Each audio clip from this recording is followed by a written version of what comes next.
Hey, throwing this in here because it's topical, at some point, find the time to go watch Accursed Farm's video on Games as a Service. It's an hour and 15 minutes on a really important facet of games preservation, which is a thing I also talk about on this channel. Well, not today. I was planning on covering fuel for this video, but... It's so boring. But that video will only make sense if you watch this whole video. So today we're talking about Singularity, a Raven Software game obviously published by Activision. And I throw that obviously in there because after Wolfenstein 09, which is an obscure game I want in my collection, Activision basically enslaved them to forever make Call of Duty DLC. Singularity is a first-person shooter in the vein of other modern military FPS games, except that it spends its first hour gradually stripping out those parts until you realize that you've been deceived into playing an immersive sim. Wait, am I using that term right? Wikipedia. An immersive sim is a video game genre that emphasizes player choice. Wow, it's less of a real thing than I thought. Let me just edit that definition to what it should be. Anyways, this is Raven's crack at making BioShock. In the words of Raven's veteran Keith Fuller, yes, we did. We copied the idea because audio logs are cheap to make, easy to set up, and could fill in the gaps created by our massive rewriting of the story. Singularity has ended up in my scope because it's the sort of game I would completely expect to end up abandoned and only available by importing a physical copy from Europe. Hell, like I said earlier, Ravensoft's own Wolfenstein 09 is in this category, but it's less obscure because of its name.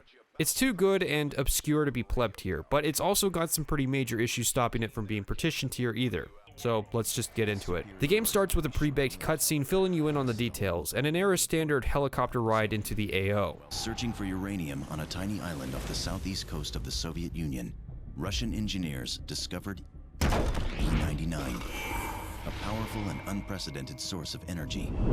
Seeing an opportunity for further world domination, Stalin authorizes unlimited development funds to explore the capacities of the substance. Katorga 12 was designated as a research center, which inevitably suffers its disaster and gets abandoned, only for the US to notice 60 years after the fact. Since I guess the game technically never establishes that Soviet Russia falls, maybe it's in the modern warfare timeline.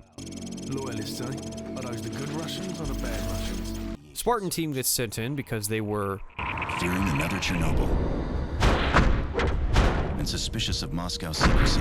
Oh, how times never change. Worth noting, 4 guys go in, 2 die in the inevitable helicopter crash, and the other survivor besides the player gets gunned down by the main antagonist. Right now. That's better. Oh yeah, spoilers. I want to say this is a breakneck pace, but this is over the course of the first hour of the game. I kinda like it. Sure, it's a little overdone, exploring a post-disaster environment with audio logs hidden about what happened. It'd be nice if devs learned that not every aspect of a disaster zone needs to pertain to the disaster. I'm sure somebody at some point in this island wrote down a note about groceries or weekend plans that survived the apocalypse. But the slow build-up is nice, especially in context of how the game is going to be going down later. It felt like whiplash going from playing the final hour of the game to editing the first hour and how different everything was.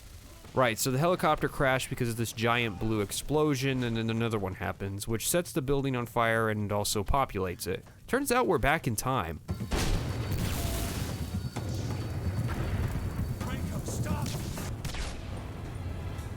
While escaping the burning building, we save a man from death before being sent back to our time, and the world is very obviously different from where it was before. This is important for later, but saving the man is not optional. Only after you rescue him does the way out open up.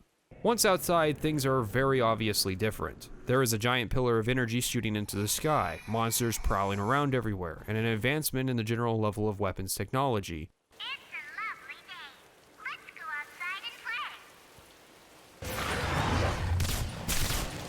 We hook up with James, no homo, who is busy freaking out about the change in scenery. This is where the game starts to falter because James here is playing the usual hard-ass military commander ordering you and forcing you to move through this sequence at a breakneck pace, even engaging the Russian military in a firefight, only for the game to derail and actually break our necks.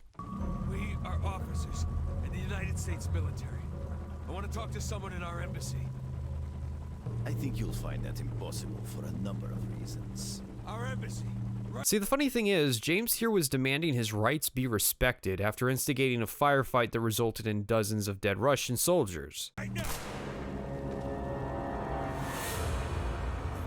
Here is where the implications of what you have done start to get really bad. This guy is Dimichev, leader of the world government. Apparently, because he was saved from falling to his death in a burning building, this inspired him to pursue further research into E99, which made him strong enough to take over the entire world. Okay, fine, this is a time travel story, and we are going to have a really bad time if we keep getting caught on every jagged rock in the rapid. Before we can be executed, we are rescued by Alex Vance. Catherine. She fills us in on the situation and tells us the Soviet version of Anonymous, Mir 12, has been looking for us. Apparently, they found a journal from the 50s that would point the finger at us being the person who would fix this shit. Ain't that convenient? Our first objective is to get our hands on something called the Time Manipulation Device, or TMD for short. It is capable of manipulating objects infused with the E99 substance. So we make our way to the research lab that it's hidden in, fighting some of the old monsters as well as these new monsters that can go partially invisible.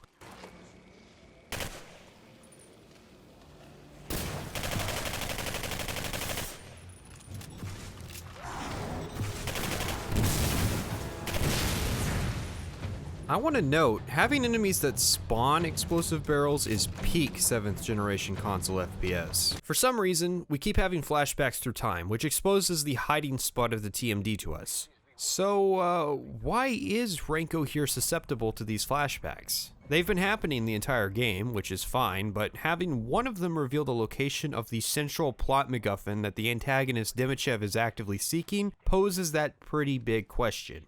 Can other people have them? Did Dimichev not think to send somebody to the research lab to grab it? In fact, he actually did, so were they not susceptible to the flashbacks?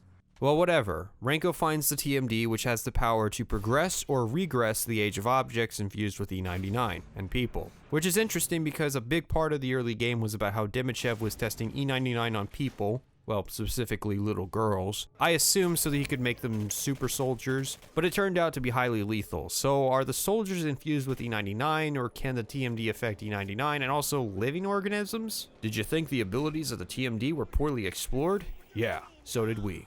Oh, well, just because you are aware it's poorly conceived doesn't really excuse it, but I guess I'll leave it alone for now.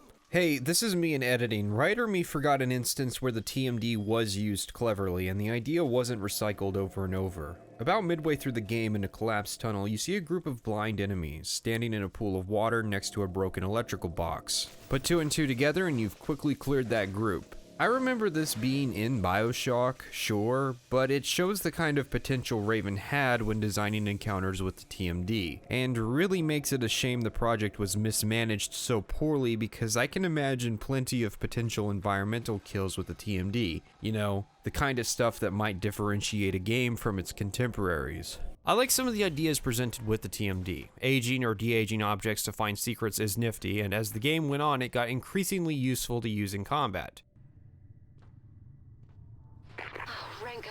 I've got you on the GPS. For all our sakes, I hope you got the TMD. So Renko returns to the surface and uses the TMD on a rift, which sends him back to 1955. I believe he's told to do this by Catherine in order to save a man named Dr. Beresov. Oh, and that chrono ping that just popped up on the screen? Never even used it. Not that I'd need help on my way, considering how linear the game is. The only help I needed was knowing which way not to go, so I didn't miss out on secrets when doors inevitably slammed shut behind me. Well, in 1955, the lab is being raided by Dimichev's men, which is good for the English-speaking mute like Renko, who'd have difficulty explaining to Beresov the time travel aspects of the situation, only for this to happen. Won't let you. I don't recall us.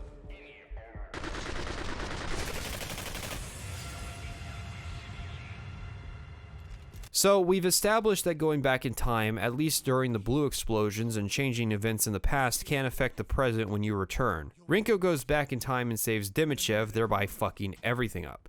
We've now established that going back in time via opening rifts with the TMD can also allow Renko to change the present with actions in the past because he saves Beresov from Dimichev, but then I ask this question. If I just gunned down Dimichev, and I mean gunned him down, then how is Dimichev alive in the present?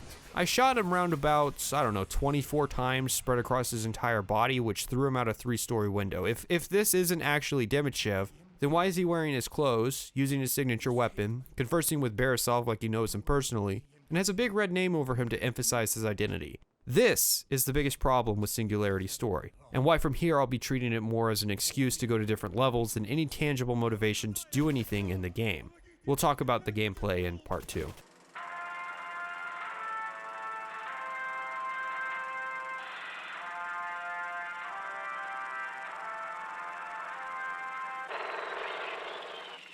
This is the first recorded test of a human being moving into a rift. I am going to record my observations as I move through. I expect I will exit at Rift 6, which seems connected to this one, and has appeared near the docks. I am walking in now.